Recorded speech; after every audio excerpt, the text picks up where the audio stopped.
YouTube. Ok. Bom, então na metade, na meia aula que a gente teve na segunda-feira, metade depois a primeira metade foi prova, né? Eu comecei a discutir um tópico relacionado ao funcionamento do sistema da justiça e economia. E a ideia, eu achei que fosse dar para fazer tudo em meia aula, não deu. Então, vamos fazer uma rápida recapitulação do que a gente chegou a discutir e concluir a discussão. Então, vamos lá. A gente chegou a falar aqui. Estamos discutindo este PDF aqui.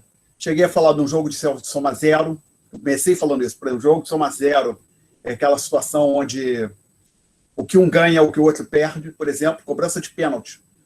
Ou o batedor vai converter e sair vitorioso da disputa, ou o goleiro vai defender, ou a bola bater na trave, ou ir para fora. Ou seja, o goleiro sai vitorioso. Um dos dois sai vitorioso. Então, você pode... se um ganha, o outro perde. Então, o jogo soma zero. Só que o ponto importante a gente lembrar que boa parte das interações econômicas, na verdade, a maior parte delas não envolvem soma zero. Envolvem trocas mutuamente benéficas. Você pode interpretar assim, no jogo de soma zero você tem um bolo de recursos, ou de riqueza, ou de benefícios fixos. Enquanto com trocas mutuamente, quando uma troca mutuamente benéfica é como se você expandisse o bolo.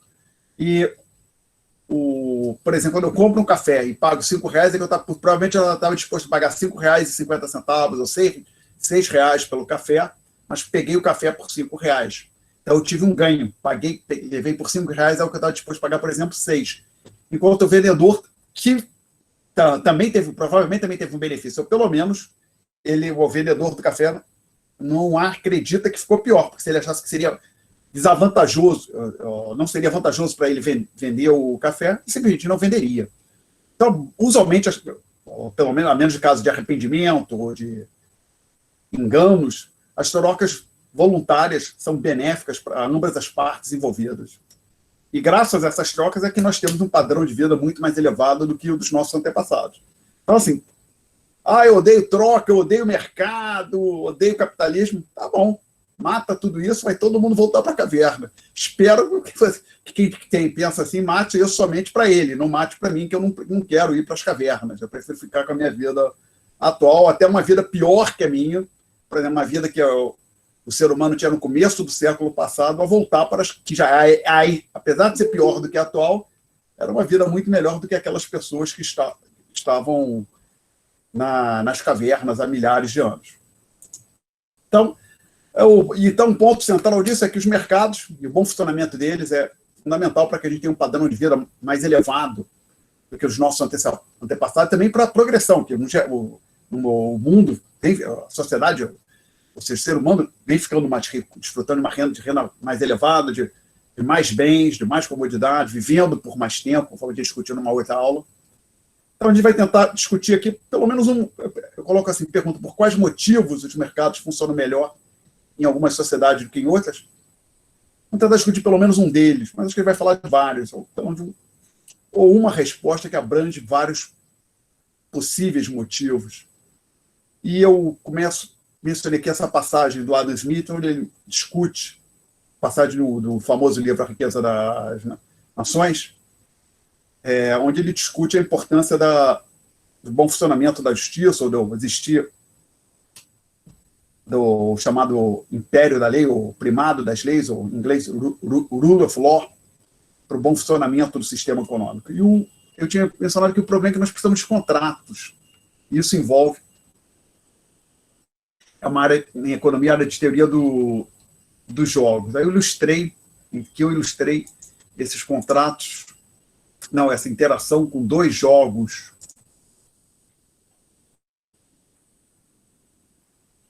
Abrir isso aqui no sketchbook. Vocês poderiam ter... Não tem nada errado, não? Você não está apresentando, professor. Por que você não falou antes de Maria Vitória? É porque eu não sabia se o senhor queria realmente apresentar ou não, fiquei na dúvida. Queria. Ninguém mais percebeu, não? Esse ensino online realmente é um saco. sim, volta e meia tem alguma coisa que não funciona do jeito que eu aprecio. Do jeito que eu gostaria. Vamos lá. Presente não. Bom, vocês tinham o PDF também, né? Mas, idealmente, eu teria feito isso com a apresentação.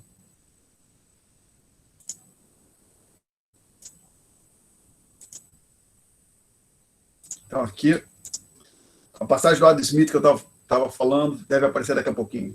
Apareceu a tela para vocês?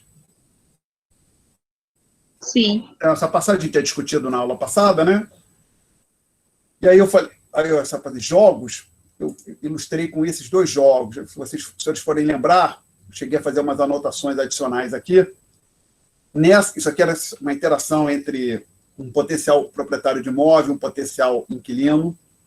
E a nossa conclusão é que se num ambiente sem justiça, o imóvel não seria alugado. A gente chegaria aqui.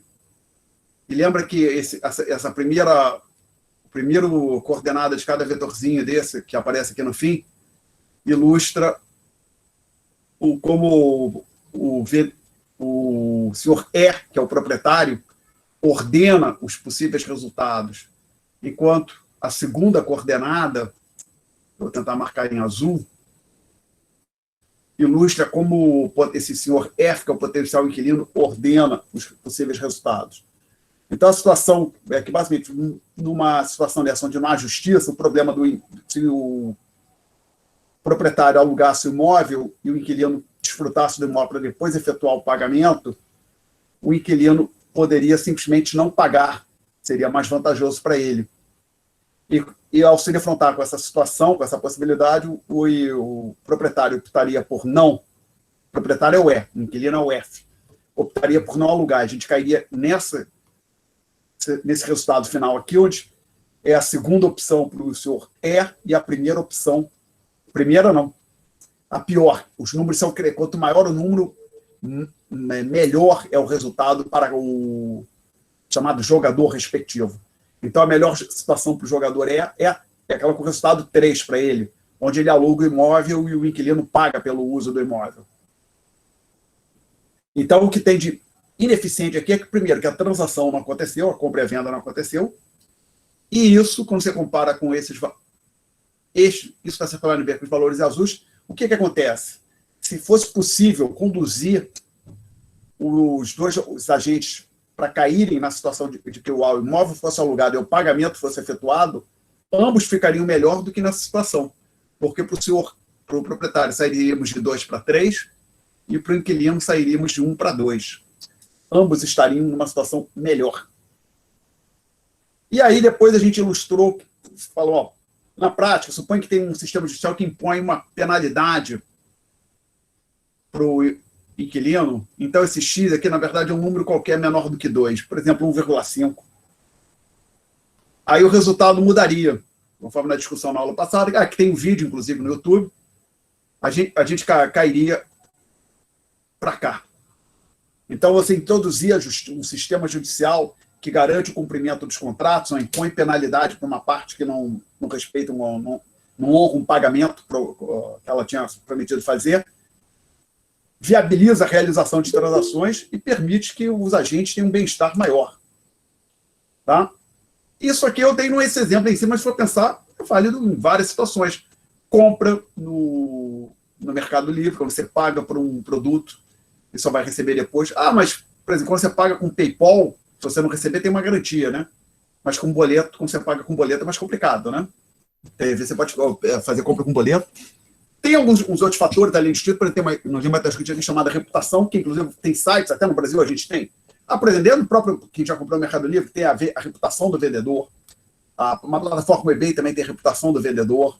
Tem aquele site também, reclame aqui, quando você quer ver se uma empresa, um site que tem alguma coisa que você está interessado em comprar, você dá uma olhada, pode ver no Reclame Aqui se tem muita reclamação, que tipo de reclamação tem contra aquele vendedor, né? Então, isso também é um incentivo para que os vendedores honrem o seu compromisso de entrega na mercadoria, mas o fato é que existe a questão de o contrato ser respeitado ou não, ela é importante também, ela impacta essas decisões de realizar ou não uma transação, uma venda. Ou, claro, vem com uma venda, uma compra também. Perguntas até aqui, gente? Bom, então a ideia é a seguinte, esses mercados não funcionam no vácuo. Eles precisam de um arcabouço jurídico, institucional, para... precisam de um arcabouço jurídico institucional para que eles funcionem bem. Então, aí eu discuti também a situação do Brasil. Eu queria falar rapidamente. Acho que dá para todo mundo já saber que o Brasil não é exatamente um país com sistema jurídico de encher os olhos do resto das nações do mundo. Né? Mas, assim, não é dos piores do mundo. Acho que é muito fácil também, a gente tem que ter cuidado, a gente olhar para os nossos problemas e pensar, isso aqui é o pior lugar do mundo. Não, não é. A gente vai ver alguns números aqui, nem na economia, nem em outras dimensões. No Brasil tem vários problemas. Então, um outro ponto que nós ilustramos na aula passada, outra questão que a gente chegou a apresentar, foi esse gráfico aqui.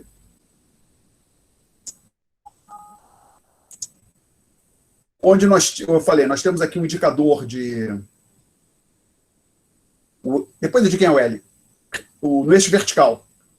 O Y é renda per capita. Então, isso aqui é o logaritmo natural da renda per capita, e uma das vantagens do logaritmo é que, se daqui para aqui, a diferença daqui para cá é 10%, a passagem de 11 para 12 também representa 10%.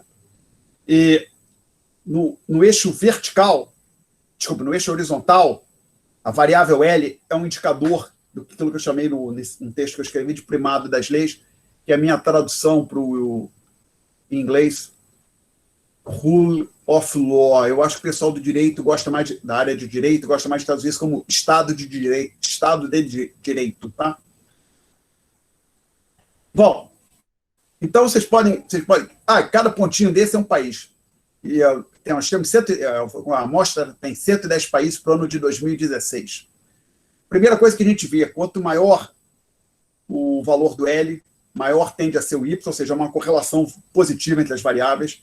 Agora, é importante a gente ter em mente, vocês já ouviram falar, talvez, que correlação não implica causalidade. Ou seja, você pode ter duas variáveis se movendo juntas, mas não haver uma relação causal entre elas. Às vezes pode até ser o contrário. Um possível exemplo, quando surgiu a AIDS, que surgiu na década de 80, começou a se espalhar, aí quando descobriram que ela era sexualmente transmissível, as pessoas começaram a usar mais preservativo. Se você fosse colocar no gráfico o uso de preservativo e uma medida de disseminação da AIDS, talvez você achasse uma relação positiva entre as duas variáveis. Não porque o uso de preservativo causasse AIDS, ou AIDS causasse o uso de preservativo. É porque tinha um terceiro fator, que era a doença se espalhando, que estava fazendo com que as pessoas usassem mais preservativos, e assim vai. Bom, mas o fato é que uma coisa que a gente pode dizer é o seguinte, tem uma relação positiva entre as duas variáveis. E aí a gente não vai discutir aqui, mas muitos economistas argumentam que, na verdade,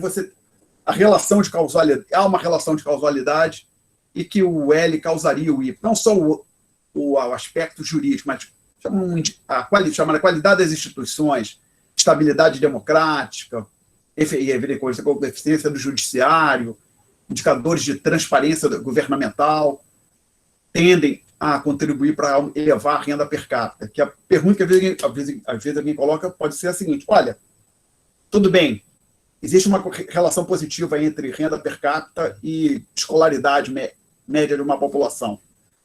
Mas é a escolaridade que está fazendo a renda aumentar, ou é porque os países estão ficando ricos, as pessoas podem estudar mais, os pais têm condição de proporcionar uma educação mais longa para os filhos? Qual variável que determina? É o Y que está determinando X ou X está determinando Y? Ops, uma boa pergunta. Então, os economistas argumentam que a causalidade vai de qualidade das instituições para a renda per capita. Tá? Perguntas até aqui, gente? Não? Então, agora, se a gente for olhar, observe que o Brasil, na parte de renda, na primeira vez, ele está próximo da metade, e também no indicador L, ele está próximo da metade. Deixa eu agora abrir um outro arquivo aqui, por exemplo. Vamos olhar, deixa eu ver se consigo botar os dois na mesma página. Aqui eu tenho o que chamo de estatística descritiva, algumas informações básicas das duas variáveis. Por exemplo, a renda média era 13.775, a renda média. Não quero ver isso, não, fecha. 13.775. E a renda do Brasil, 8.840, um pouco abaixo da renda média. O L do Brasil, 0,5538. Esse L fica entre 0 e 1, tá? Uma variável, um indicador entre 0 e 1. E a média da amostra é de 5,762. O Brasil está um pouquinho abaixo da média, tá? E aqui você tem a comparação do Brasil com os Estados Unidos. Estados Unidos, 73,90, e com outros países, os chamados BRICS. 73,91 para os Estados Unidos, bem maior, e os outros não muito diferente do Brasil. Ok? E aí tem o mesmo gráfico aqui embaixo. Agora, o mais interessante aqui para a gente, eu acho que é essa relação crescente, né? A gente vê que, tanto em renda como esse indicador de soberania, a eficiência do sistema judiciário, o primado das leis, o rule of law, aqui ficou parecendo um O, né? Ela parecia um U. O Brasil está mais ou menos no meio. Não está nem lá embaixo, nem lá em cima. Eu me enrolei. Sempre que eu dou esse zoom aqui, eu não... Tem que... mais fácil eu fechar e abrir de novo. Não. Abrir. Com. E esse aqui. Ok. Perguntas até aqui, senhores? Então, professor, fala. uma pergunta. Eu fiquei curiosa em saber por que o número da China, por exemplo, está menor do que o do Brasil. O senhor sabe explicar por quê? Da China? Não, vamos lá. Uma coisa de cada... Esse é o chamado indicador de primado das leis, eficiência do judiciário. Então, deixa eu ver aqui uma... nesse texto, que é um artigo bem simples que eu escrevi,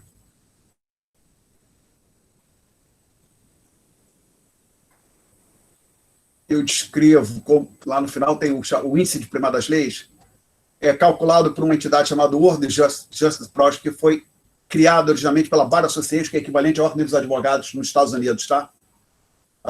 E hoje, depois foi separada. Eles levantam informações de vários países, eles têm aumentado o número de países que eles cobrem, tá certo? Eles olham vários indicadores. Tem aqui. Já tem o primeiro, restrição aos poderes do governo. Eu acho que você sabe, né, que a China é uma ditadura de um partido único, né? Então, já fica abaixo ali.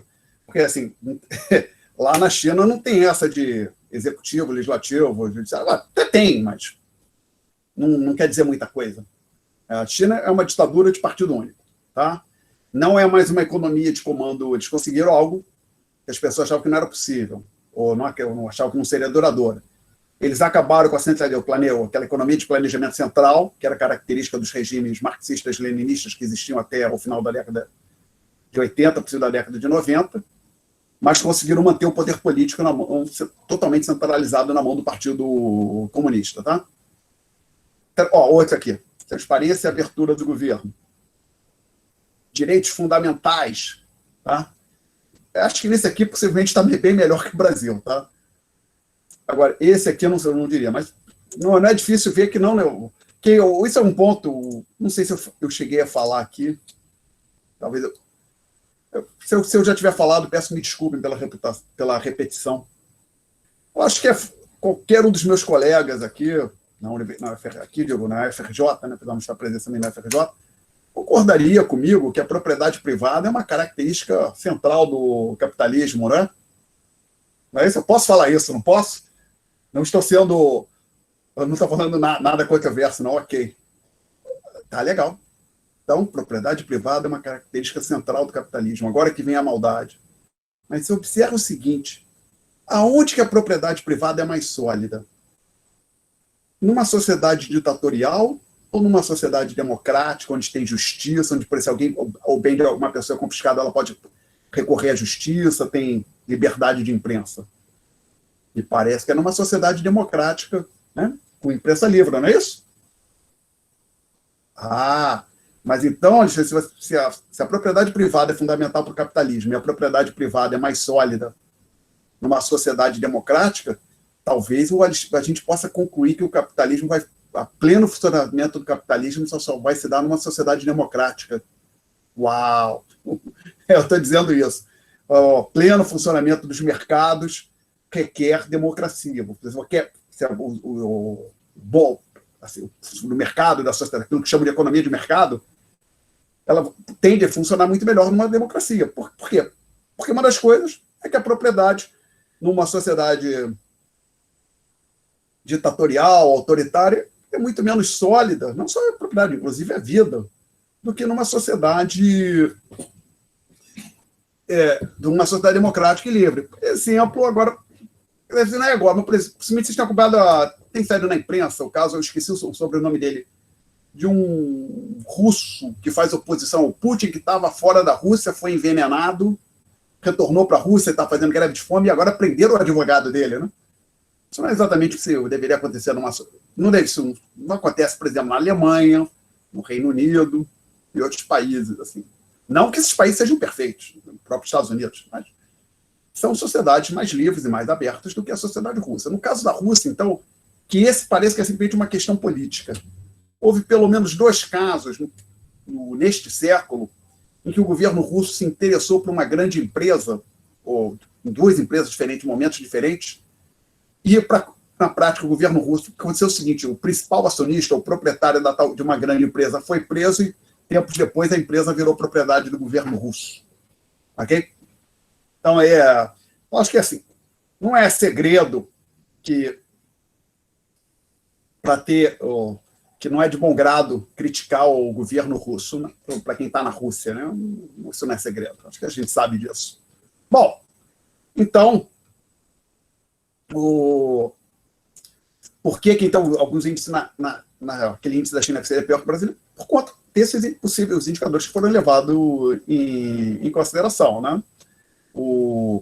Perguntas até aqui, gente. Então, assim, ter imprensa livre é fundamental. Assim, não que eu goste da imprensa, que eu acho que eles façam um bom trabalho, acho que tem severas críticas, mas eu prefiro essa imprensa ruim do que não haver liberdade de imprensa. Tá? Assim como eu prefiro político ruim do que não ter um político. Assim, ou o político ser cerceado. Né? Assim. Bom, e aí, isso tem implicações econômicas também. Não é difícil a gente começar a pensar que tem uma interação entre política e economia. Tá? Não é coincidência que, por exemplo, 2 autores que provavelmente não se conheciam, o economista Milton Friedman, possivelmente vocês tenham ouvido falar. Vocês ouviram falar de Milton Friedman em algum momento? Antes de ter aula comigo? Não, o Milton Friedman foi um economista muito importante, já falecido. Ele ganhou o prêmio Nobel na década de 70, se não falha a memória, 74, prêmio Nobel de Economia. E ele era um dos grandes advogados, falava que os mercados funcionavam bem. Inclusive, ele tem um livro da década de 60, famoso, Capitalismo e Liberdade, em inglês, Capitalism and Freedom. Nesse livro, ele tem o seguinte afirmativa.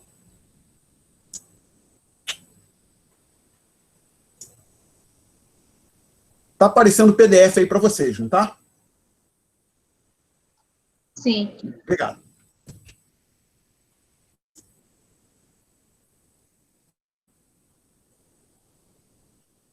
Está logo as 3 aqui. Vamos ver se eu consigo colocar tudo. No chat, acho que não vai funcionar muito bem. Vamos lá. Bota essa... Eu vou trazer 2 citações do Friedman e do...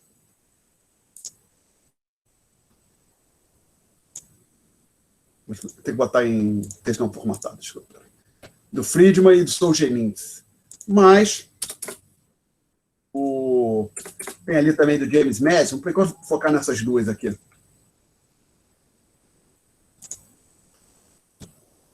Então, o que o Friedman falou é: desconheço exemplo em qualquer tempo, local de sociedade que tenha desfrutado de considerável grau de liberdade política sem ter utilizado algo comparável ao livre mercado para organizar a maior parte da atividade econômica. Isso ele escreveu em 1962, tá?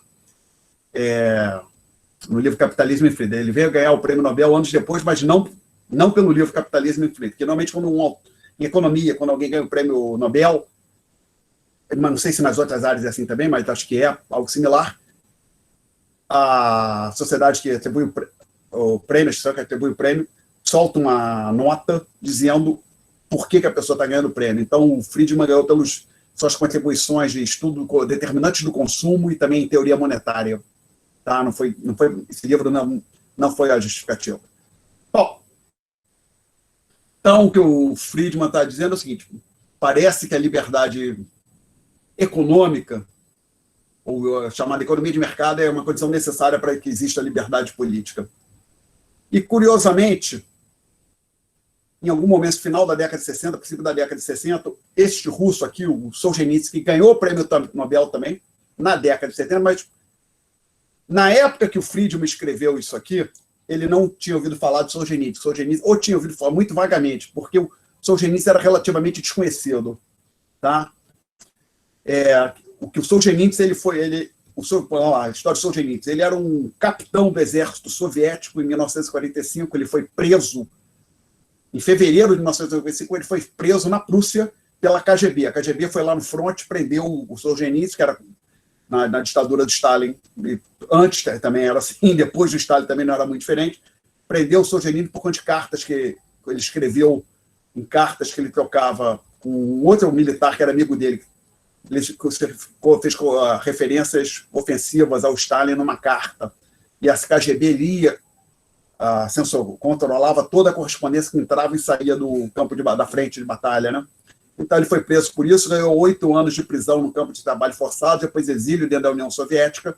Então, possivelmente, em 62, o Solzhenitsyn ainda estava exilado. Não, ele talvez já tivesse saído do exílio, que ele saiu depois que o Stalin, mas ele não era muito conhecido fora da Rússia. Ele ficou conhecido tempos depois. O Solzhenitsyn ganhou o Prêmio Nobel de Literatura em 1970, deixa eu ver aqui. Milton Friedman, Alexander Solzhenitsyn. Está aqui, Solzhenitsyn, Nobel de Literatura em 1970. Milton Friedman, errei o ano do Friedman. Nobel de Economia em 76. Então, Friedman, Nobel de Economia em 76, Solzhenitsyn, Nobel de Literatura em 1970. Então, ali em 62, agora não me lembro o detalhe, mas o Solzhenitsyn não era conhecido. Tá? Possivelmente ninguém nos Estados Unidos tinha ouvido falar do Solzhenitsyn. E aí vocês vejam... Desculpe. Agora que eu vi, eu estou com a citação errada do Solzhenitsyn. Perdão, pensei que fosse não. Mas ele tem um livro dele onde ele discute por que jamais houve oposição, ou não havia oposição à ditadura que existia na União Soviética, e ele dizia que era impossível, ou muito difícil, porque tudo era controlado. O governo controlava o seu trabalho, o local que você ia, no sentido, você não podia ter opção, brigou com alguém e troca de emprego. Não, você tinha que consultar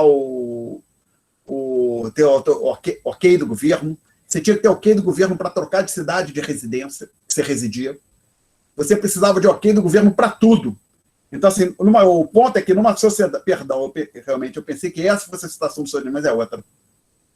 Desculpe. O Solzhenitsyn fala isso num livro dele, e até agora eu lembrei, o livro que ele falou é o Arquipélago Gulag, que só foi publicado Foi publicado primeiro em russo, depois em francês, na década de 70 também. E o Solzhenitsyn não teria conhecimento que o Friedman escreveu, porque o que o Friedman escrevia, pode ter certeza que não circulava na União Soviética, não podia circular. Então, mas o que ele dizia é o seguinte: olha, não tem como a gente fazer oposição, porque não tem, a nossa vida é toda controlada. O nosso emprego é controlado pelo governo, o nosso local de residência é controlado pelo governo. Por exemplo, numa passagem, o Solzhenitsyn, ele era casado, a esposa dele, ele estava preso, a esposa dele estava fazendo doutorado, e quando chegou a época de ela terminar o doutorado, ela preparou fazer a defesa da tese de doutorado. Aí tem que preparar um formulário e, antes de marcar a defesa, a KGB avalia se a pessoa ia avaliar se ela defendeu ou não. E qual era o impedimento para ela defender? Não era a qualidade do trabalho, não. É que ela era casada com um cara que estava preso por razões políticas. Então, eles se divorciaram para ela poder defender a tese. Esse era o nível de controle. Então, na hora que a liberdade econômica desaparece, cedo ou tarde a liberdade política vai embora também. Não há como. Bom, ou pelo menos até hoje não houve exemplo, né, como o Friedman colocou muito bem.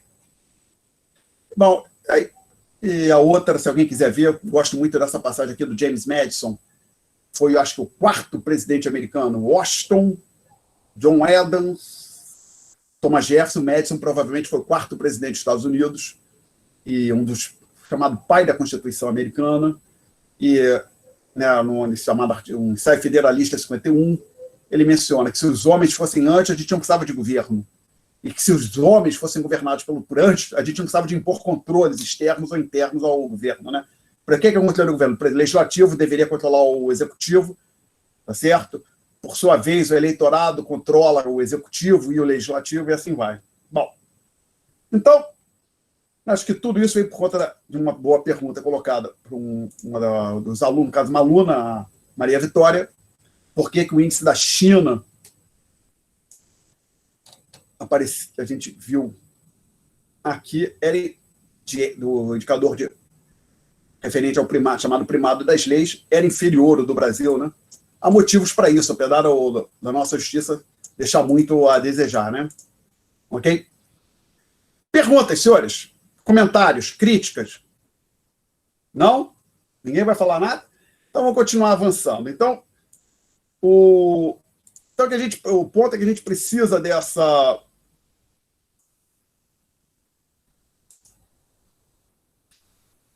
Os mercados precisam desse aparato institucional para funcionar bem, e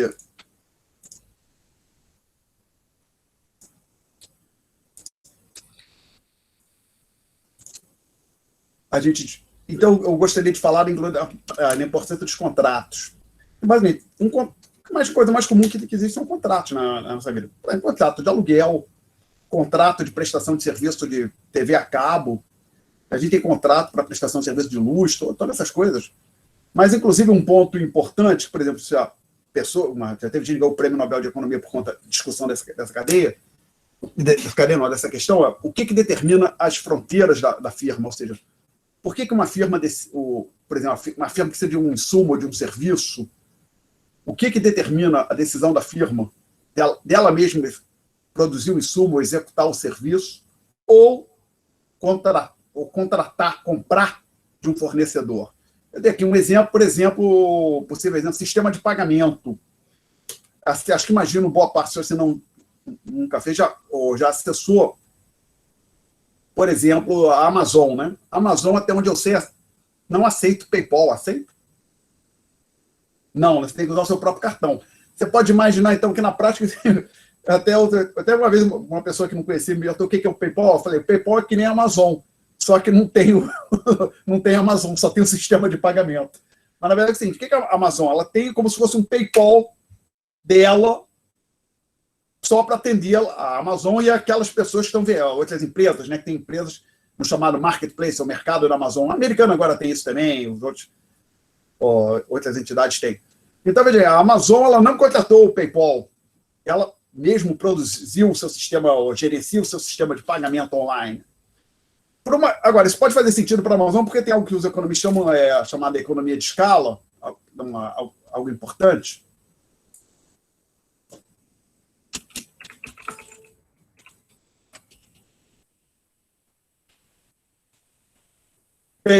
Essa economia de escala ela surge porque existe o que nós chamamos de custo fixo.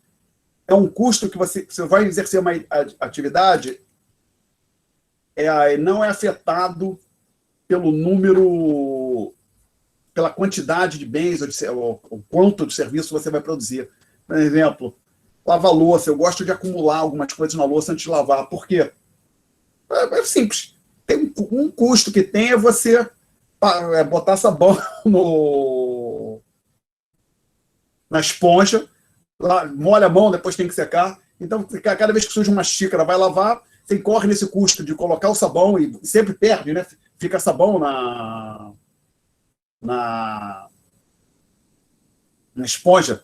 Tem o tempo também, você ficar ali esfregando a mão, depois tem que secar a mão, não sei o quê. Mas isso é um exemplo bem simplório, né? Outra coisa, por exemplo, supõe que você vai fazer, por exemplo, vai contratar uma empresa vai contratar um empregado, tem um custo de contratação que tem que fazer, tem que preparar o contrato, tem que assinar a carteira, tem que registrar, possivelmente comunicar ao governo, no chamado plataforma do social, tá certo? Então, agora então imagina a seguinte situação.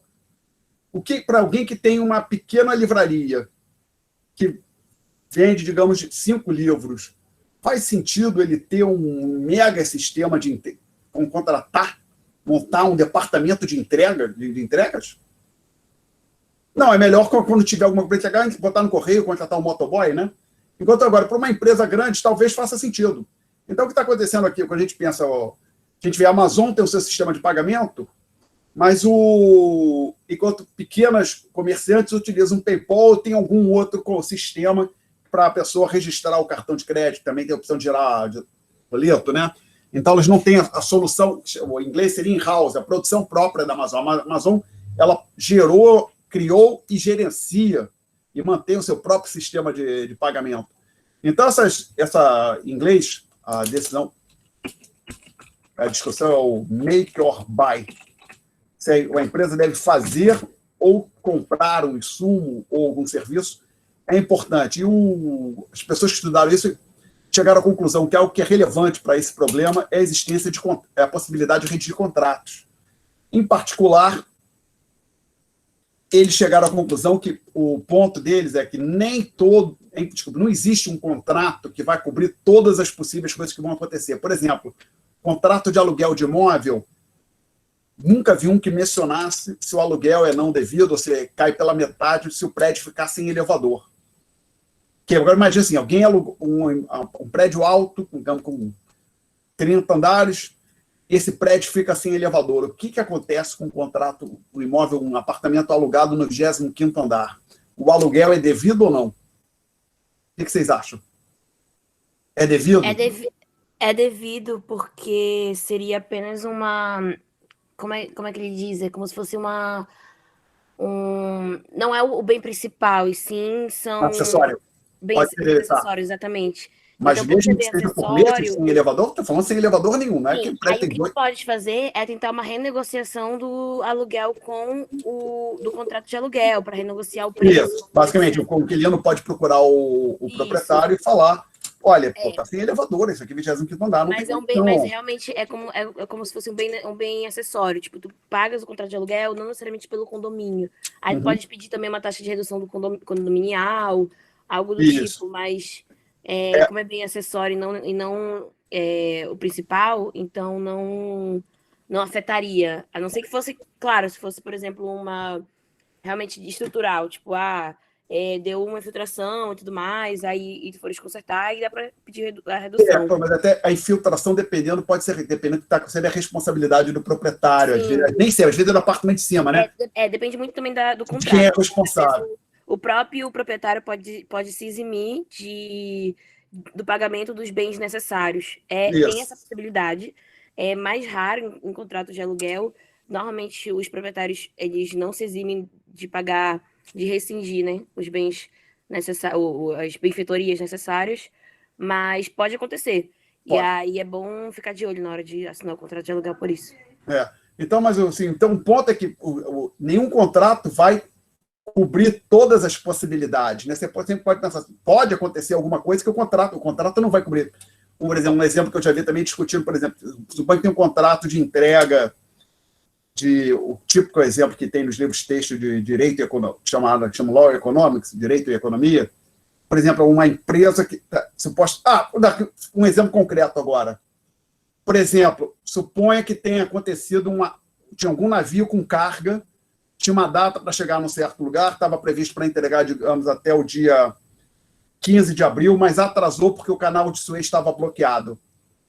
E não estou falando do navio que causou o bloqueio. Um outro navio que estava esperando não pôde passar. Aí a carga chegou atrasada. E agora? É devido uma multa pelo atraso na entrega ou não? Aí o contrato especificou alguma coisa, né, sobre isso. Então, assim, o ponto é a complexidade dos contratos, a capacidade de cobrir todas as contingências, tudo que vai acontecer, o número considerável de contingências, afeta a decisão das firmas de comprar ou vender, tá certo? Bom, então, aí agora vamos pensar agora aqui o seguinte, que, por exemplo, como eu tinha falado na última aula, empresas como a LG e Samsung, quando eu era menor que pouco menor que isso, quando eu tinha 15 anos, nem se falava nisso. LG e Samsung, eu fui começar a ouvir falar dessas marcas quando eu estava nos Estados Unidos fazendo doutorado. Eu não lembro de LG e Samsung até antes de 1995, não. Automóvel, porque aqui no Brasil, carro importado praticamente não existia. A gente, as montadoras, nós tínhamos aqui esses carros produzidos no Brasil, as montadoras que operavam aqui. General Motors, Ford, Volkswagen, a Fiat produzia aqui também, e que eu lembro essas 4, não tinha nenhuma outra produzindo aqui. Tá? Mas já se sabia aqui no Brasil, na década de 90, que os automóveis japoneses estavam fazendo sucesso no mercado norte-americano. E aí, quando eu cheguei nos Estados Unidos em 1995, estavam começando a surgir os carros produzidos pelas empresas coreanas. Hoje tem uma famosa Hyundai, né? Hyundai tem uma excelente reputação. Tá? Então,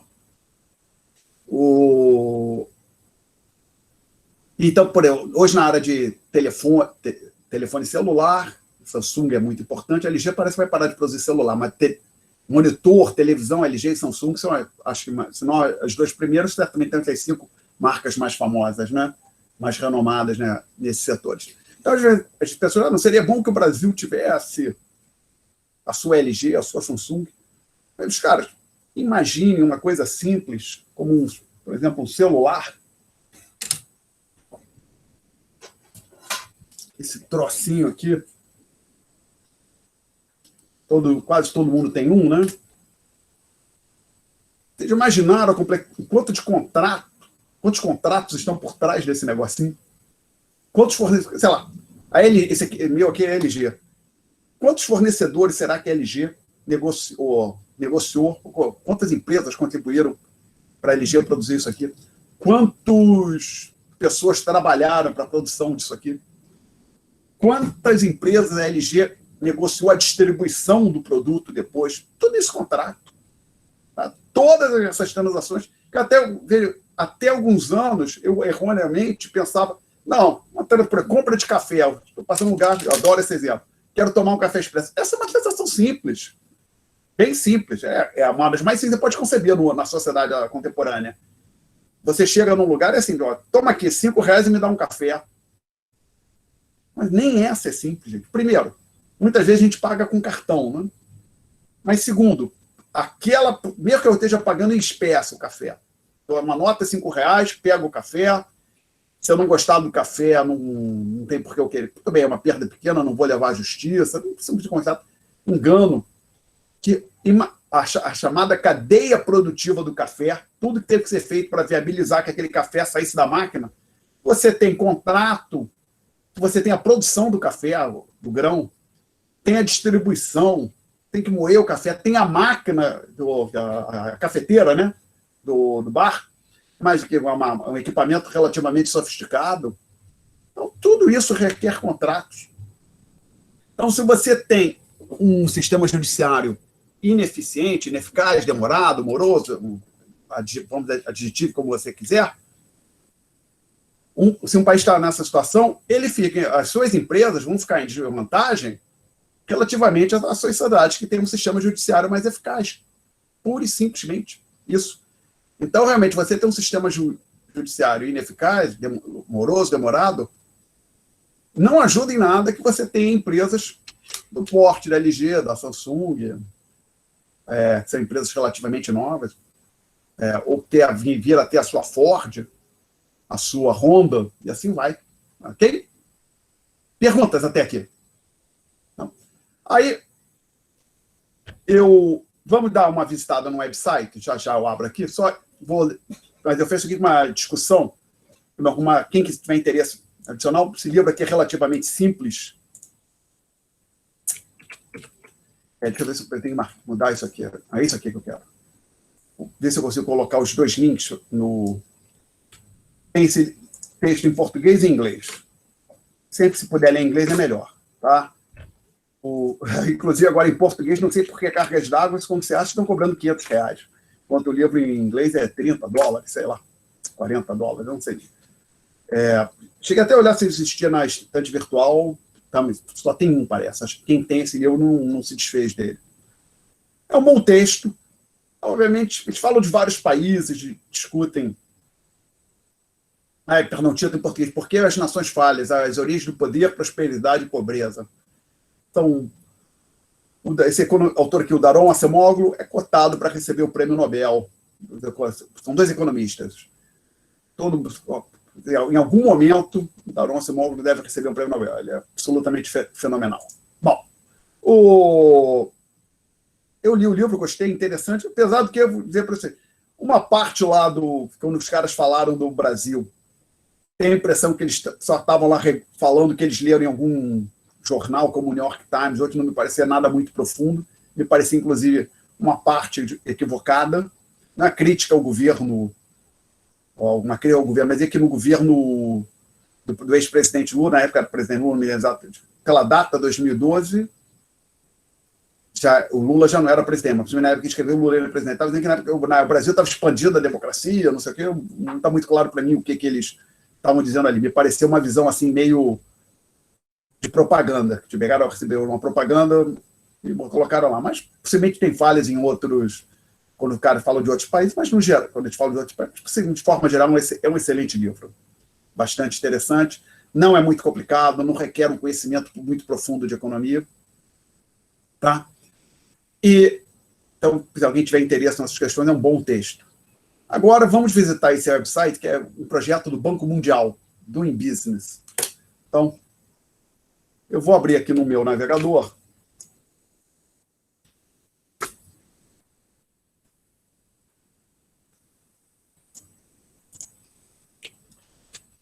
O que é esse projeto? Basicamente, o Banco Mundial resolveu verificar quão fácil ou quão difícil é fazer negócios, empreender, criar uma empresa, gerar empregos em diversos países do mundo. Então, eles obtêm dados para 150 países.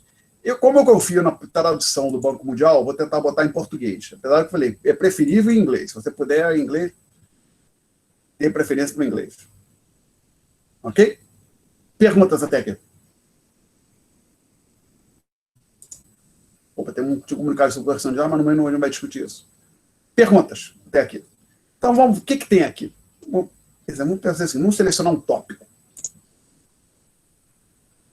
Abertura de empresas. Obter eletricidade, que normalmente quase todo empreendimento vai precisar de uma instalação elétrica. Então, eles colocam aqui por regiões e por países. Então, aqui, classificação é o ranking. Quanto mais baixo, quanto maior o número, pior a posição do país. A Alemanha é que está em 5º lugar. O Afeganistão em 173. Maria Vitória, você está espantada ou só colocou? Não? Tá, eu tive a impressão que você estava espantada. Vamos tentar achar o nosso... Está em ordem alfabética? Sim. Aí a gente coloca Brasil, Rio de Janeiro, Brasil 98 dias. Então, vamos lá. Você precisa de 98 dias, em média, para obter eletricidade para o seu negócio no Brasil. Enquanto a Bélgica está bem ruim, hein? Mas aqui, na Alemanha são 5 dias. Tá? Não, a Alemanha está em 5º. Então, desculpa, eu estou misturando tudo, perdão. Alexandre, atenção. Presta atenção, Alexandre. 129 dias no Brasil, desculpe. O Brasil está em... no 98º, no ranking de 190, mais ou menos na metade, 129 dias. Botsuana, na África, 77. Aí, por aqui, às vezes, tem a impressão que as pessoas gostam de fazer pouco dos outros países da América do Sul. Assim, o Brasil é melhor, é o melhor da América do Sul. Os argentinos são tão arrogantes que não aceitam que nós somos melhores. Será? Bolívia, 36 dias para conseguir eletricidade. Chile, 43. China consegue em 32 dias. Que às vezes eles colocam, tem informação específica para uma cidade também, tá? Então, aí, número de procedimentos, quantos passos você precisa dar para acessar um site, fazer uma visita física, preencher um formulário. No Brasil são somente 5 procedimentos, Bolívia 7. Acho que o grande ponto aqui é a duração, né? Isso é realmente terrível aqui para o Brasil. Angola, 97. Quanto é que estava o Brasil? 98? Não, 98 era o ranking, né? Brasil. Vocês estão conseguindo ver ou está muito pequeno? Vocês conseguem ver? Eu ainda tem algum aluno aí? Acho que não.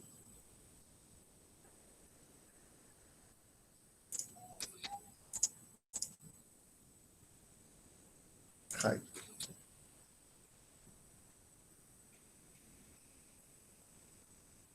Prezados, os senhores estão me ouvindo? Sim, estamos sim. Ah, tá. Ok, ótimo. Então, cadê? Vamos achar de novo o Brasil. Angola, acho que estava com 95 dias, né? Isso eu fiquei tão nervoso, ó, que esqueci. Canadá, o Canadá está muito mal, 137 dias. Então, você também pode, ao invés de olhar o... Vamos trocar aqui o top. Registro de propriedade, por exemplo. Não, só perguntei se tinha aluno presente. Você pode, ó, quem tem interesse, pode baixar uma planilha Excel, pode baixar uma planilha, um documento no formato PDF. Registro de propriedade, por exemplo, você é dono de um imóvel, você tem que fazer o registro do imóvel, já registrado no cartório que você é proprietário do imóvel. Então, você tem aqui, de novo, a classificação. De novo, em ordem alfabética, onde é que está o Brasil? 133, eles têm um pouco, 190 países aqui, eles estão contemplando, né? De novo, o Brasil não tá bem no ranking. E já teve pior. Houve épocas que eu olhei que o Brasil estava lá atrás em quase todos os indicadores. Inclusive, você pode, por exemplo, aqui, quando você, ao invés de selecionar por tópico, ir para a página inicial, selecionar uma economia, ou seja, um país. Seleciona um país, a gente desce aqui, vamos ver o que a gente focar aqui no Brasil, por exemplo.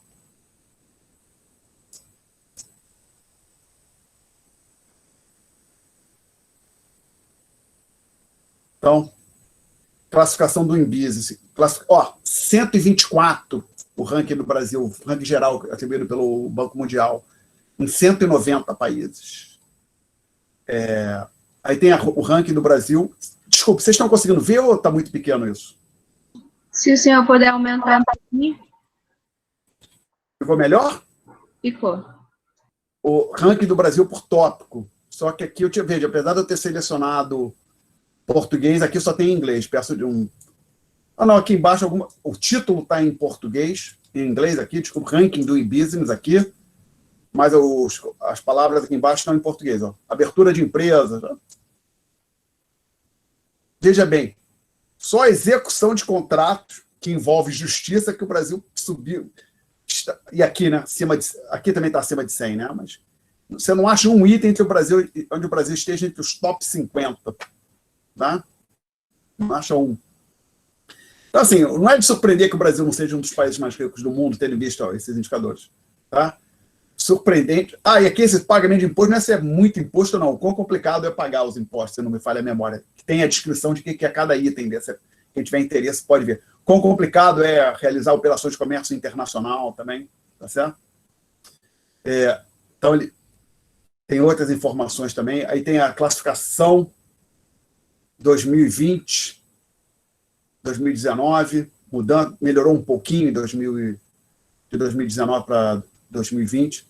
O quão difícil é obter uma varal de construção, fazer uma obra, né? Ter uma licença licenciar uma obra também. Obtenção de crédito, quão difícil é. Tem todas essas informações aqui. Então, quando alguém fala em reformas no Brasil, eu vou te vamos pensar assim.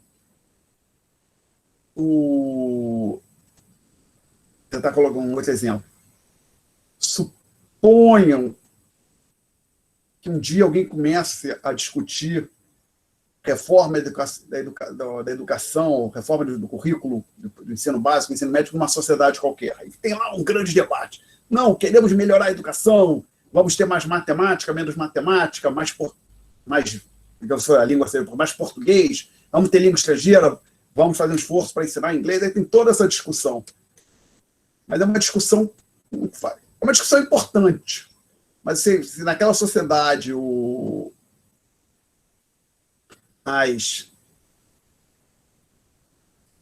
as crianças estão andando descalça e não tem muito sentido. Ou então as escolas estão absolutamente... Por exemplo, a escola é em céu aberto, não tem teto.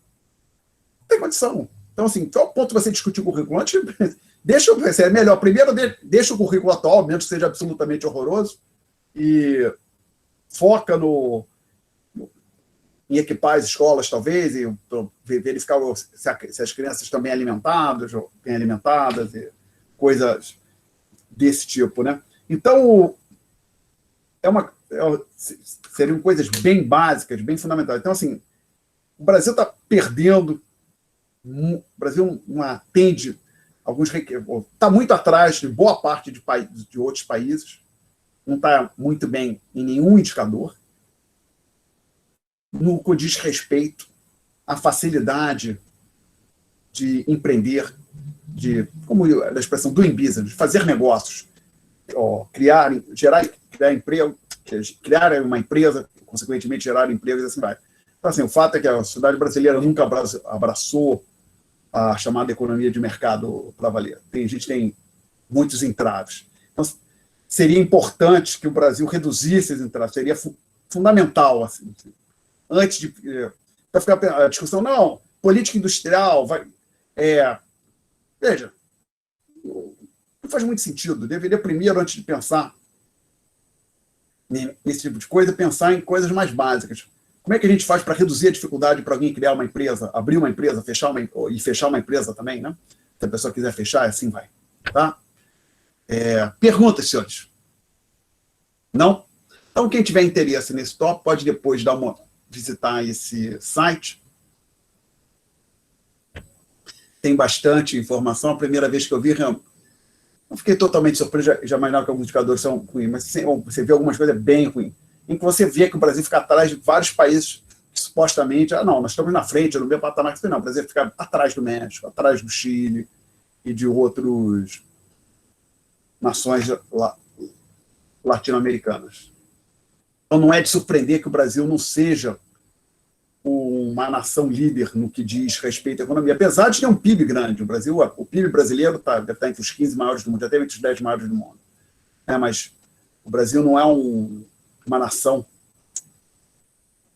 que tem empresas, grandes empresas, multinacionais brasileiras, como a Coreia tem a Samsung, e a LG, a Hyundai, não, o Brasil não tem. Perguntas, senhores? Não? Então vamos avançar voltar para o tópico, a matéria propriamente dita, tópico 4 das notas de aula. Neste tópico 4 das notas de aula, nós estávamos, ele discutiu na última aula antes da prova, a gente fechou a página 2, discutimos a página 3, dicotomia, clássica e neutralidade monetária, e a gente não entrou no tópico no final da página 3, então, assim, 4... Tá aqui. 4. Ops, não, isso aqui não é isso que eu quero, desculpa. Tem alguma coisa errada aqui. Ctrl Z. Que eu peguei, acho que filou errado. Eu quero isso aqui. 4. Isso. Tópico 4, página 3, quase no final, velocidade e equação quantitativa.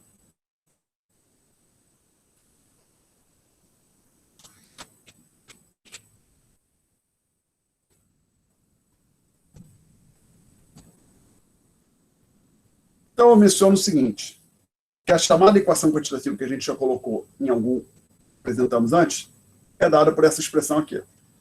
Você pode isolar o V e escrever isto aqui. Então, V é igual ao PIB nominal, lembra? Y é o PIB real, P é um indicador de preço, então P vezes Y é o PIB nominal, dividido pela quantidade de moeda que existe na economia. Então, essencialmente, você calcula o V exatamente dessa forma, como resíduo. Você por exemplo, isso aqui o IBGE calcula, isto aqui o Banco Central divulga as informações, o V você apura combinando essas duas informações. Então, já estamos na página 4. Eu menciono, observe que, o V é relativamente constante ao longo do tempo, relativamente estável. Aí eu digo o seguinte, considere agora a equação 2. Essa que está aqui no quadro ainda, que eu já circulei algumas coisas. Vou tentar escrever de forma deixar mais bonitinho aqui. Suponha que no longo prazo o Y não seja afetado por determinados fatores reais, ou seja, a oferta de moeda não impacta o Y e que o V é constante. Então, se o Y não depende do M e o V é constante, para até colocar uma barra aqui, um acréscimo em M terá como resultado um acréscimo proporcional em P. Vou tentar deixar esse ponto claro. Alguém se opõe que eu apague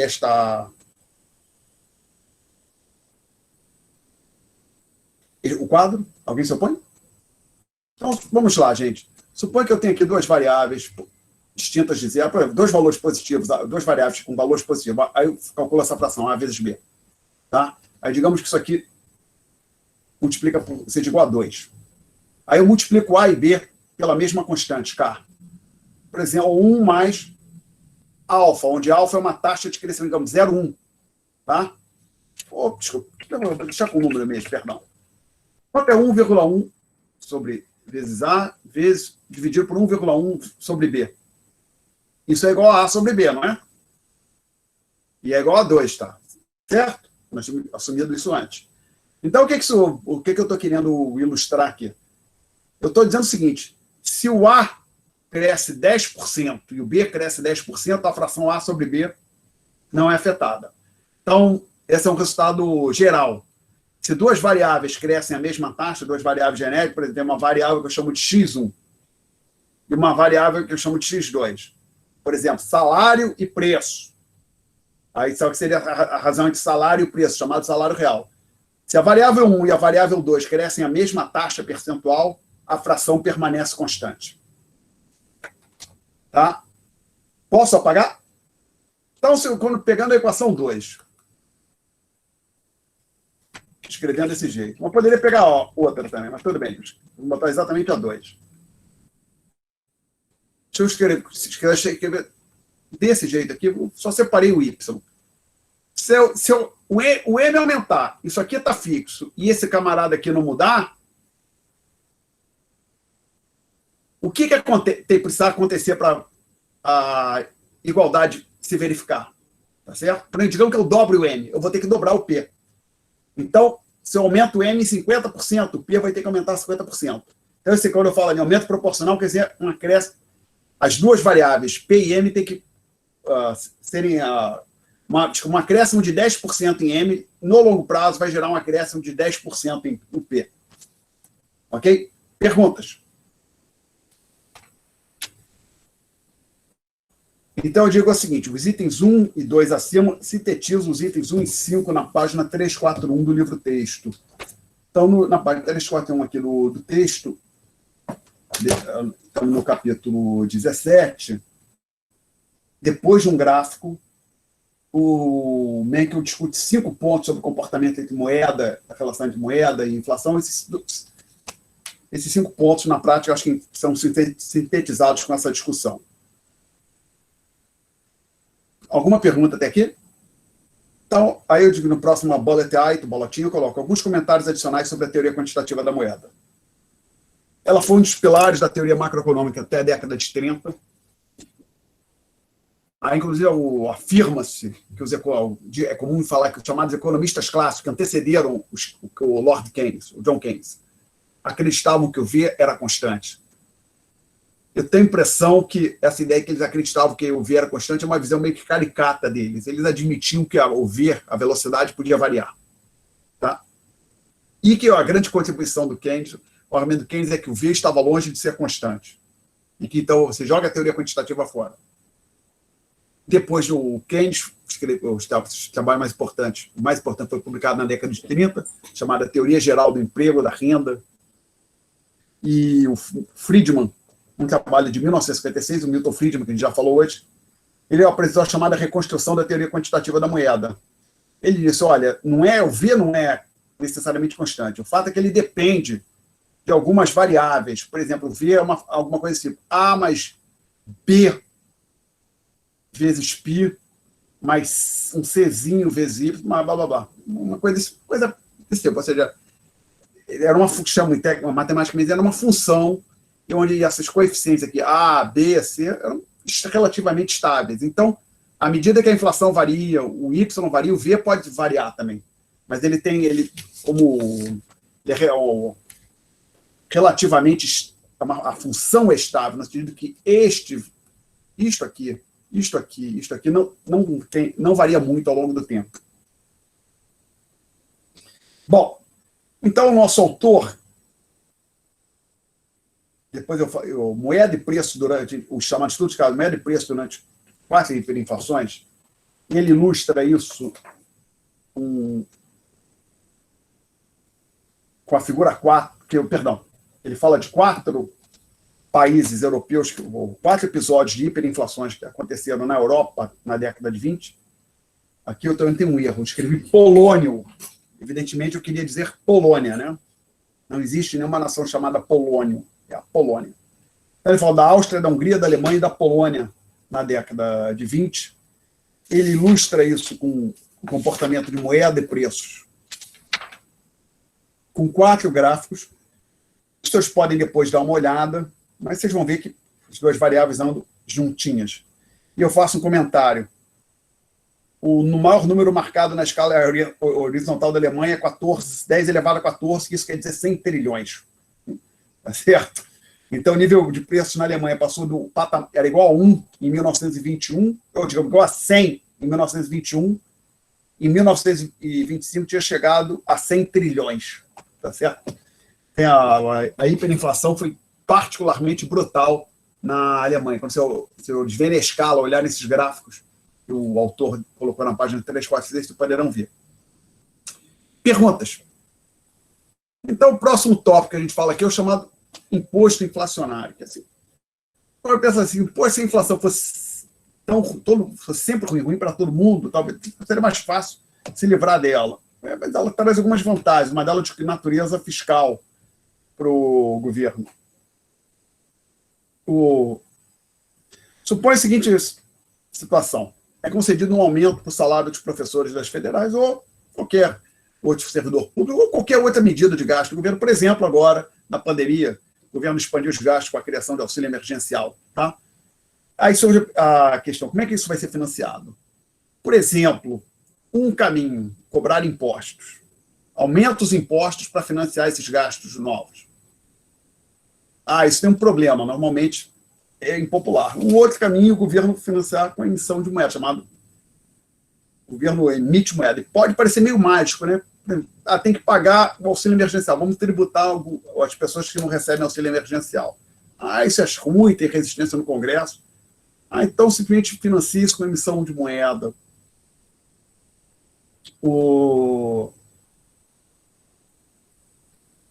Parece, não aumentou o imposto, ninguém reclamou.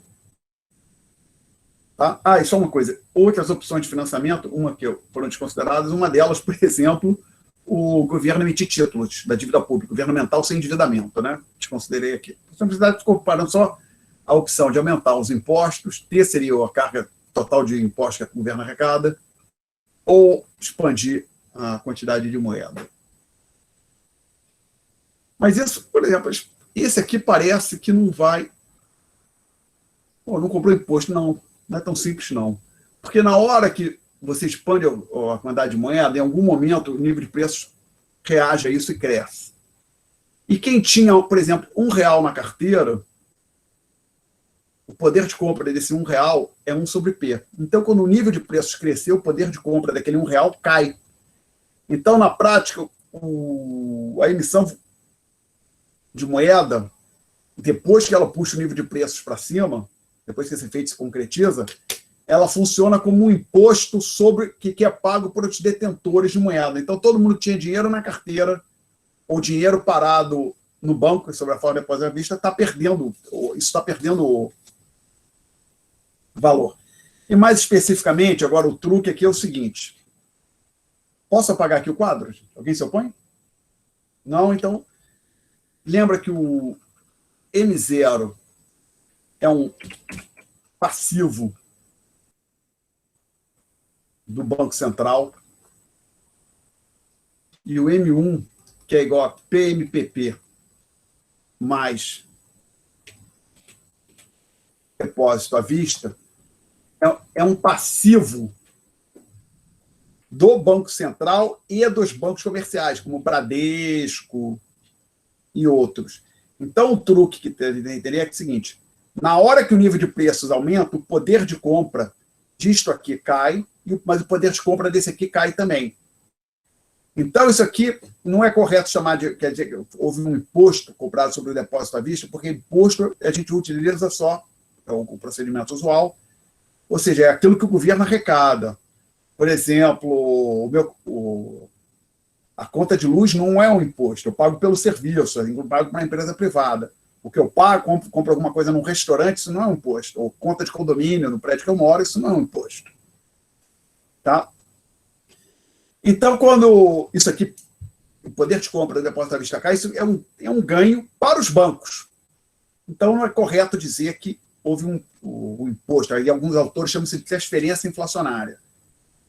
Isso aqui, que é um passivo do Banco Central, aí sim, aí você pode dizer que a perda de valor de poder de compra do papel moeda em poder público, aí funciona como um imposto, porque está na mão do Banco Central, é uma passiva do Banco Central.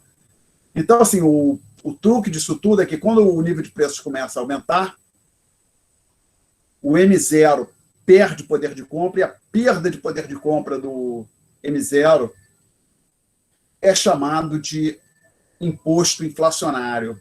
Tá? Dá origem ao chamado imposto inflacionário.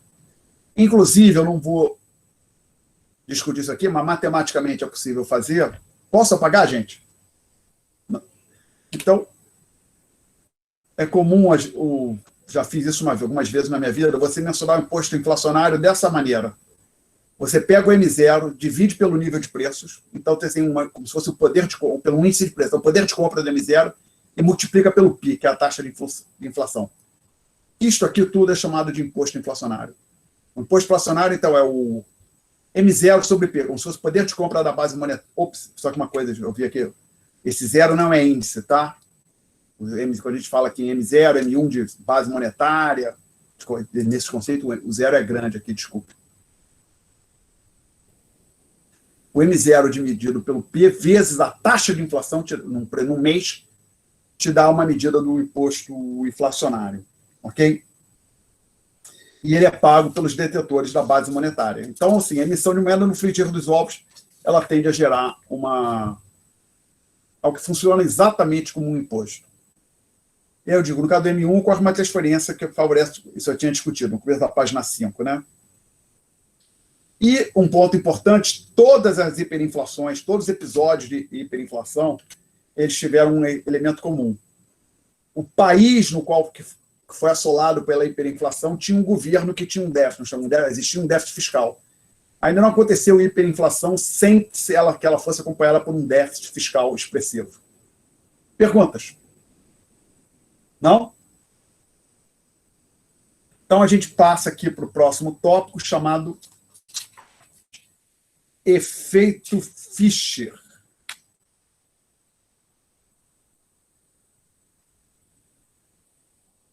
Mas antes disso, eu prefiro fazer uma outra coisa neste momento. A gente já retoma para esta página aqui. Voltar agora. Posso apagar o quadro? Tem pouca coisa, não posso? Alguém se opõe? Vamos lembrar, então, que a equação quantitativa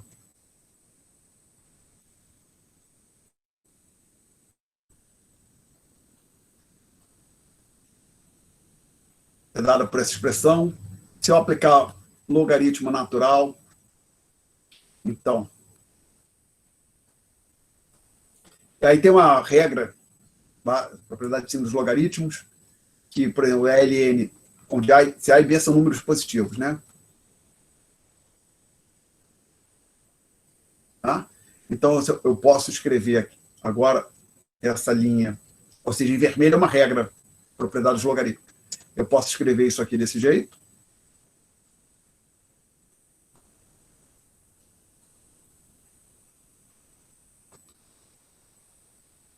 Ok?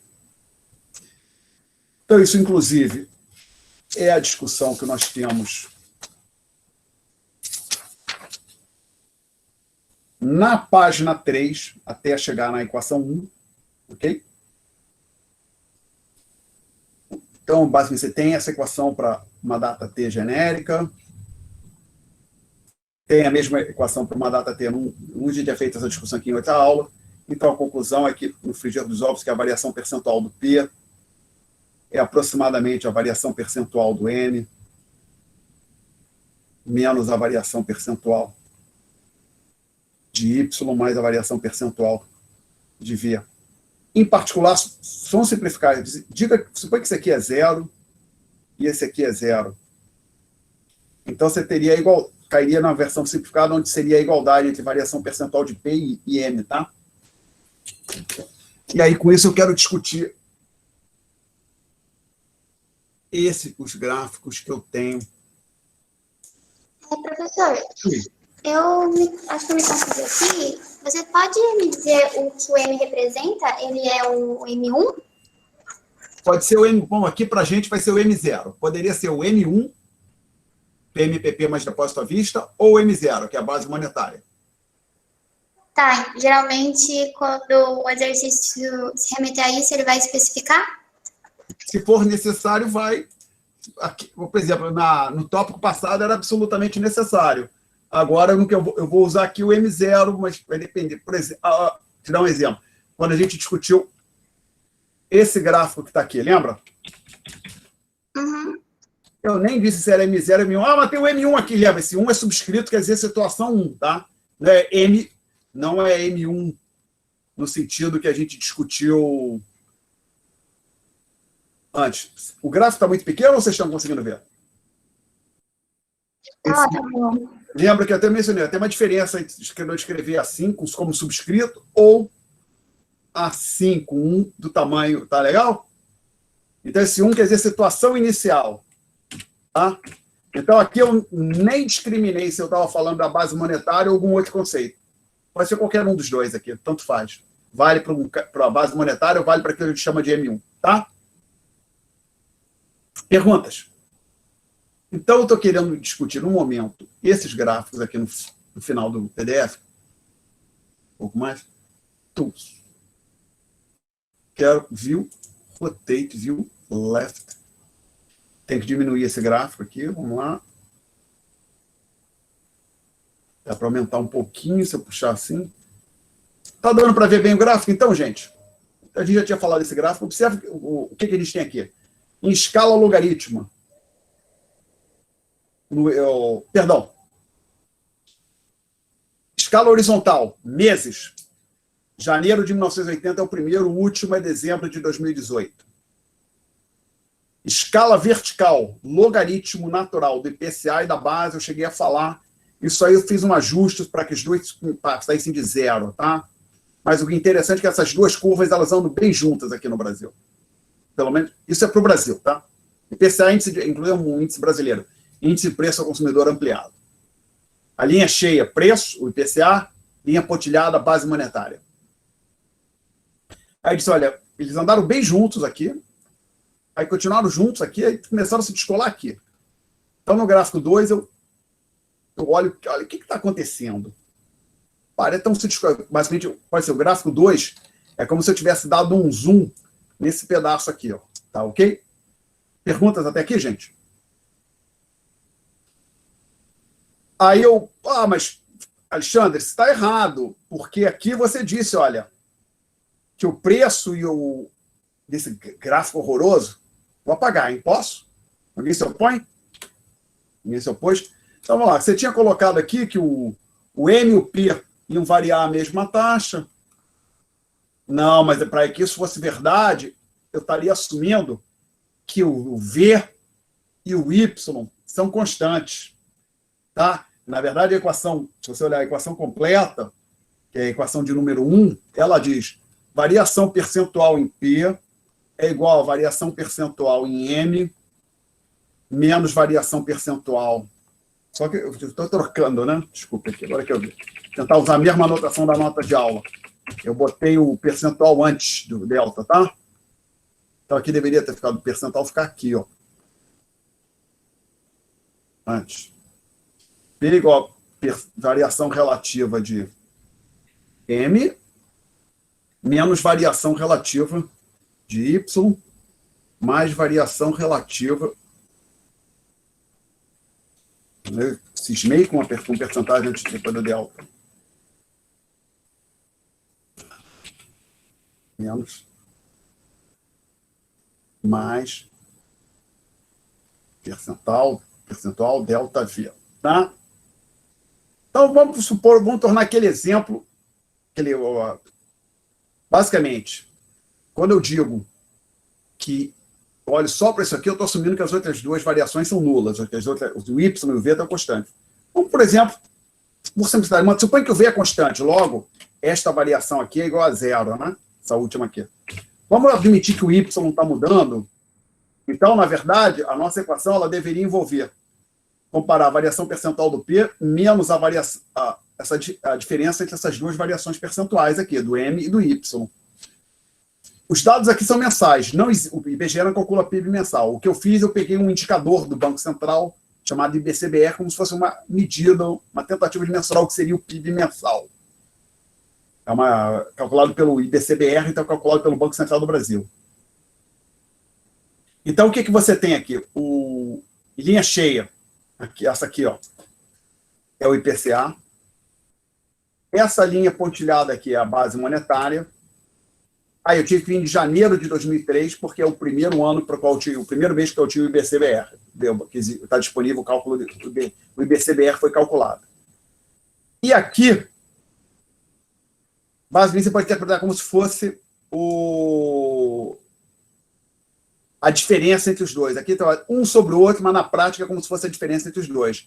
Então, você observa que, assim, na hora que você leva em conta a atividade econômica, aquela discrepância que era, se você mensurasse no sentido vertical, para dar mais para essa distância, cai para isso aqui, né? Ou só para esse, desculpa, para esse pedacinho aqui, né? Ficar daqui até aqui.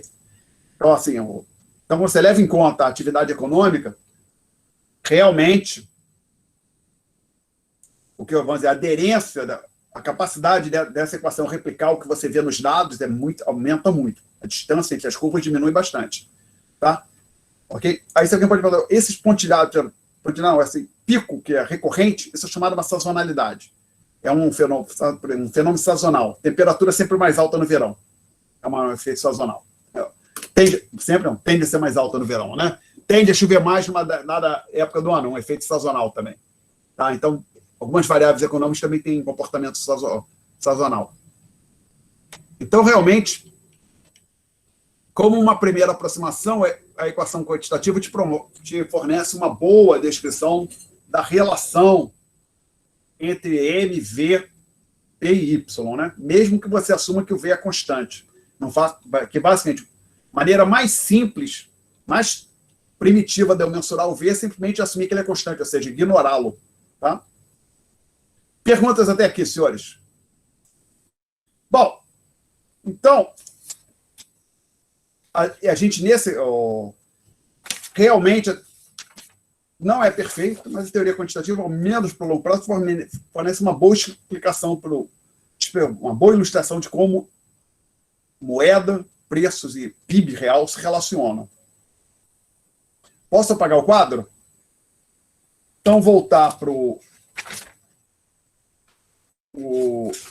a página 4, e eu falo do chamado efeito Fischer, que eu cheguei a discutir aqui rapidamente, mas não dei o nome.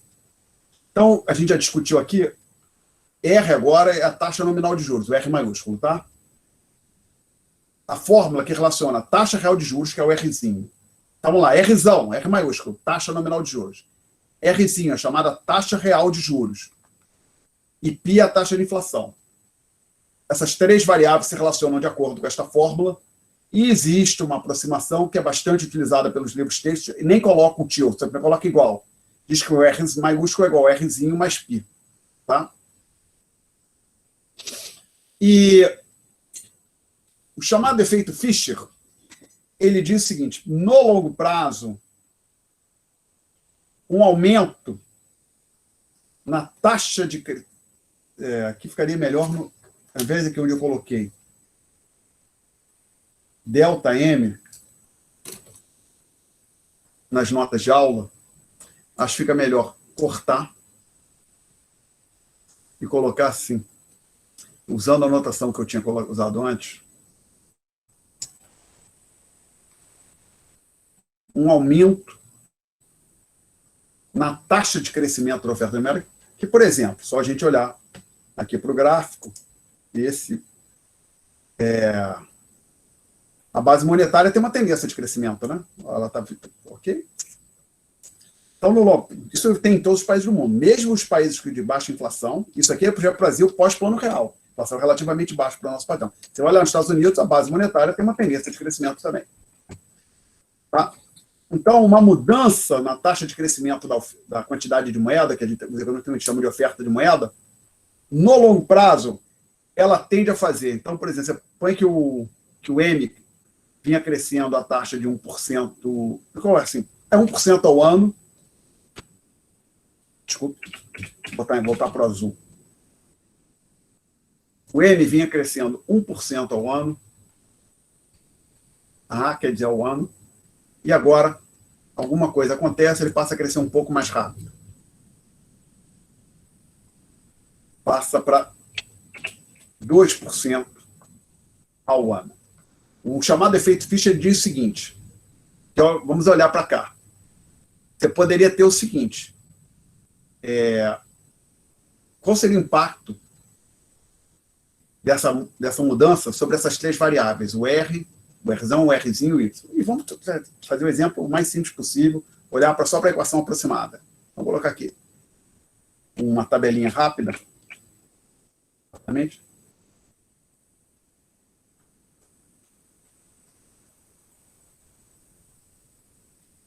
Desculpa.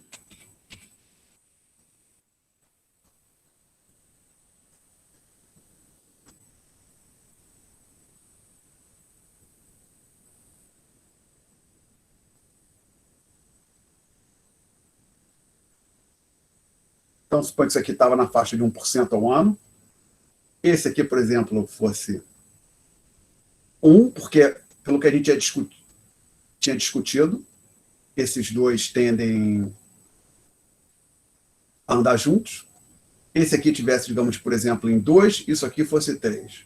Então, o que o efeito Fischer diz, até pelo que a gente já discutiu antes, mas nem, não precisa ser 1, não. Vamos mudar aqui um pouquinho o número. Vamos supor que isso aqui fosse 0. Tá? O país estava com inflação, sem inflação, melhor dos mundos.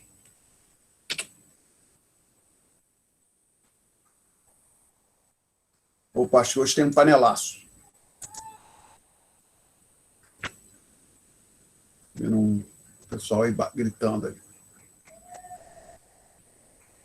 Aí, na nova situação, esse aqui passou a crescer a 2%. O que o efeito, você poderia ter o seguinte, isso aqui vem para 2, ou, digamos, isso aqui vem para 0,5. Esse aqui ir para 3, isso aqui vir para 3,5. Não poderíamos? Continuaria tudo ok. O efeito Fischer diz, não é assim. Se você estava na situação descrita na primeira linha, o que você vai ter aqui agora vai ser o seguinte. Esse 1% a mais no crescimento da oferta de moeda é todo ele transferido para o PI. Então, o PI passa de 0 para 1%. A inflação passa de 0, preço estável para a inflação de 1%. O Rzinho, a taxa real de juros, permanece constante e, consequentemente, pelo amor de Deus, faz isso direito. Aqui não podia ser 3. Aqui era 2, né, gente? que é a soma, lembra? A equação que a gente está na aproximação, R é igual a Rzinho mais π. Então, faz direito, aqui 2. Agora sim, aqui teria 3. Tá? Ok? Então, a ideia, o chamado efeito Fischer é o seguinte: a oferta de moeda começa a crescer mais rápido em termos percentuais. No longo prazo, o impacto disso é inteiramente sobre a taxa de inflação. A taxa real de juros é inalterada, estava em 2, permanece 2, e a taxa nominal de juros também, consequentemente, por conta dessa relação aqui, também cresce 1 ponto percentual. Ok? Perguntas, senhores? Então, só para dizer, galera, o chamado efeito Fischer, ele elimina a possibilidade, um outro exemplo aqui, isso aqui passar para 0,7, esse aqui passar para 2,5, isso aqui seria, então, 3,2. O efeito Fischer elimina essa possibilidade. Tá? Perguntas? Bom, então nós temos ainda 7 minutos, falar rapidamente sobre os custos da inflação. A queda no poder aquisitivo, a princípio, não é um desses custos. O que eu estou querendo dizer? Basicamente, você tem o nível de preços começa a subir, por exemplo, se W é o salário nominal, se ele não for reajustado, ele tende a cair. Um aluguel que está fixo, o valor real do aluguel cai também. Mas o ponto é, se a inflação fosse perfeita, todo mundo sabe que a inflação é 5%. A princípio, você poderia antecipar os sindicatos, na hora que negociassem os contratos de trabalho, levariam isso em consideração. Ou um trabalhador, mesmo que não seja sindicalizado, antes de aceitar um emprego, ele vai imaginar, estamos oferecendo agora um salário de R$2.000, mas vai ter uma inflação ao longo dos próximos meses. Se essa inflação fosse perfeitamente antecipada, seria fácil, absolutamente simples para as pessoas se livrarem. Então, esse não é o verdadeiro custo da inflação. Então, por que a inflação é ruim? Os autores mencionam, o autor menciona alguns custos. Então, o primeiro chamado custo de sola de sapato, é a tradução para a expressão shoe leather, que é a tradução literal sola de sapato. Tá? Sola de sapato. O que é isso? Na hora, por exemplo, me lembro que eu já lidava com dinheiro antes do Plano Real. Quando o Plano Real aconteceu, eu tinha, sei lá, acho que 27 anos, não me lembro exatamente, tinha mais de 20, mas é certo, mais de 20 anos, acho que 27, se não me falha a memória, e se não tiver feito a conta errada. Então, uma das coisas que eu fazia, o ponto é que a taxa de inflação era muito alta, 40% ao mês. Então, você tinha o dinheiro que você deixa aplicado no banco, que hoje rende 2%, 3% ao ano, em termos nominais, naquela época rendia, em termos nominais, não era rendimento real, mas era importante, 1% ao dia. Ou seja, de segunda para terça, o saldo na sua conta, no seu fundo de investimento aumentava 1%.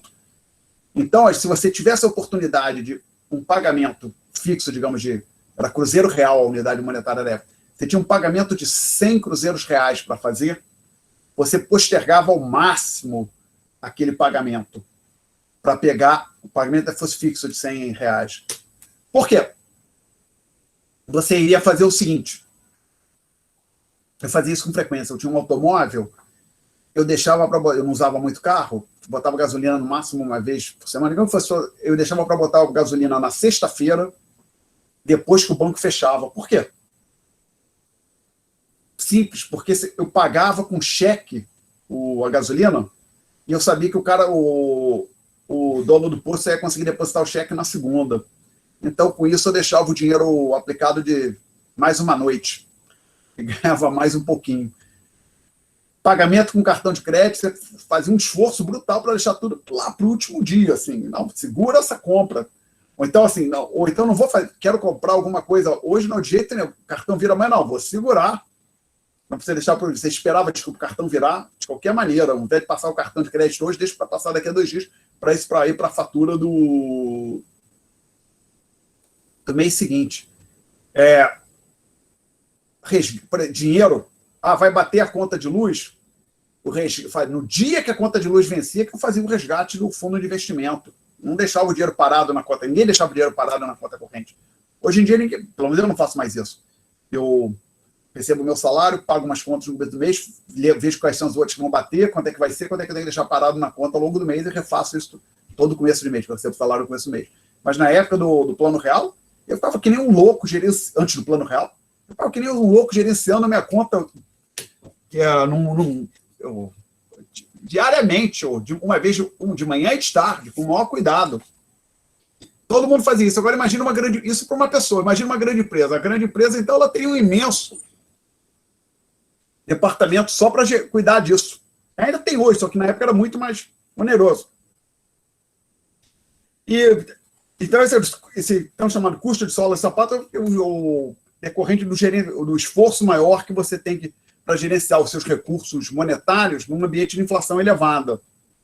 E o sola de sapato veio da ideia de que as pessoas, quando a inflação começa a subir, passam a ir ao banco com mais frequência. No passado, quando antigamente não tinha internet, a pessoa, para pegar dinheiro espécie, então tinha que ir ao banco. Então, num ambiente de baixa inflação, a pessoa ia no banco, digamos, uma vez por mês e sacava o dinheiro para as despesas do mês. Quando não tinha cartão de crédito, tinha nada, pagava tudo em espécie. Quando a inflação começava a subir, a pessoa ia ao banco uma vez por mês e ia ao banco 2 vezes por semana. Começava a ir ao banco com mais frequência, caminhar mais ao banco, então gastava a sola de sapato. Pensando aí, mas não era só do indivíduo, da pessoa, também das empresas. O gerenciamento dos recursos monetários se torna mais oneroso. Outro chamado custo de menu, que basicamente a ideia é assim, o restaurante faz um cardápio, um menu, e se a inflação alta, ele fica trocando o menu, atualizando os preços toda hora. Mas não é só que restaurante tem menu. Para pensar que várias empresas têm catálogos de preço, o site com preço tem que ser atualizado constantemente quando a inflação é alta. Outra fonte de custo é quando a inflação. Quando a inflação fica muito alta, os preços começam a oscilar demais. Então tem uma chamada variabilidade dos preços relativos. Então, por exemplo, o preço funciona como sinal. Por exemplo, a safra de tomate foi ruim, o tomate fica relativamente mais caro. Isso sinaliza para todo mundo, para todos os agentes econômicos, o tomate ficou mais escasso. Mas no ambiente de inflação elevada, essa capacidade de sinalização dos preços se torna menos eficiente, ou mais complexo. É mais difícil você identificar uma mudança, alguns preços subiram. O que foi inflação, o que foi uma safra ruim, fica tudo confuso. Então, particularmente, o chamado preço relativo, você compara, então, por exemplo, o preço da batata com o preço da cebola, você está preocupado qual dos dois subiu mais. Então, isso se torna mais complicado. Então, tem um impacto sobre o funcionamento do sistema de preços. Temos também impacto sobre distorções tributárias. Tem impactos que estão decorrendo de distorções tributárias. Por exemplo, aqui no Brasil e em outros países do mundo, você paga juros. Não, você paga imposto sobre juros de aplicação financeira e é sobre juro nominal. Então, se a inflação começa a subir muito, você tem juro nominal sobe muito, mas isso não é rendimento propriamente dito, é só reposição do poder de compra, mas você paga imposto sobre isso. Também a chamada o IR na fonte, que a tabela está fixa. Por exemplo, quem ganha até R$1.000 não paga imposto de renda, por exemplo. Não é esse o valor, mas suponho que seja isso. Mas se a inflação começa a subir, os salários começam a recompor, daqui a pouco, digamos, antes era um bando de gente que tinha isenção deixa de ter isenção. E pessoas que não pagavam a alíquota máxima, digamos, a alíquota máxima é a partir de R$10.000. Um bando de gente começa a se aproximar da alíquota máxima. Então, quando tem inflação e a escala do imposto de renda não é ajustada, você começa a aumentar a carga tributária. Tá? Temos também custos decorrentes da confusão e inconveniência gerados pela inflação. Por exemplo, na prática, moeda é uma unidade de medida, mas quando uma inflação é uma unidade de medida que está sempre ficando mais curtinha, pode interpretar assim. Quer dizer, ela está perdendo valor. E consideravelmente mais curta. Tá? Então, a inflação torna mais difícil que a moeda exerça a sua função de unidade de conta. E o outro ponto é que quando a inflação alta, ela tem de inflação alta, a parte não esperada dela. Então, por exemplo, a inflação hoje vai ser, todo mundo imagina, a inflação vai ser 1%. O Ezinho, desculpa, vou colocar aqui. A inflação vai ser 1%. Esperado, o ECS esperado. Mas não foi 1%, foi, na verdade, 1,07%. na época do Plano Real, pode imaginar o seguinte, a inflação esperada era 38% ao mês e acabou que... Desculpe, aqui, tiro o E. A realizada, a efetiva. Então, agora, na situação de inflação alta, todo mundo esperava 38% ao mês e acabou que ela foi 42%. 42%. Então, na prática, o que acontece é o seguinte, os erros se tornam de maior amplitude. Aqui foi um erro de menos de 0,1%, 0,7%, aqui 4%. E esses erros, a gente já discutiu isso até num exercício, quando a inflação fica abaixo do esperado ou acima do esperado, tem uma transferência de riqueza de credor para devedor ou vice-versa. Por exemplo, se a inflação, contrato de aluguel, se a inflação vai além do esperado, em termos reais, o inquilino paga menos do que ele imaginava que iria pagar. Então, a gente tem esse custo adicional. Você tem distribuições de riqueza aleatórias geradas pela maior variabilidade da inflação. Tá? Aí eu digo, menciono no último ponto aqui, se a inflação fosse perfeitamente antecipada, seus impactos distributivos poderiam ser minimizados. Ou seja, se a gente soubesse direitinho o que vai ser a inflação, seria possível ele matar todos esses efeitos redistributivos. Seria possível ajustar os contratos a isso. Mas o diabo é que a inflação é incerta. Esse é o grande problema. Perguntas até aqui, senhores? Não? Passamos um pouco da hora, desculpe. Tópico 4, encerrado. Então, vocês podem fazer a lista de exercícios. Na aula que vem, nós iremos começar o tópico 5. Se tudo correr bem, durante o fim de semana, ou com sorte antes, eu divulgo as notas pela internet. Tá? Eu mando um e-mail através do Siga para todo mundo, dizendo, olha, as notas estão na internet. E, se tudo correr planejado, nos 10 minutos finais da próxima aula, eu faço alguns comentários sobre a prova. Aproveitar, já aconteceu. Só o seguinte, gente, para não haver dúvida.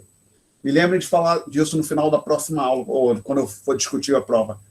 A próxima prova é uma matéria mais difícil. Não sei se está ficando claro, esse tópico aqui já foi mais difícil que o tópico de PIB, não foi? Foi, Maria Vitória? Então, a matéria é um pouco mais sofisticada depois, tá? Então, se você foi bem na primeira prova, tem uma chance grande de ter acontecido, pelo que eu vi, as pessoas foram relativamente bem, apesar de não ter terminado de corrigir. Tende a ficar um pouco pior, tá? Fica mais difícil. Então, eu vou interromper a gravação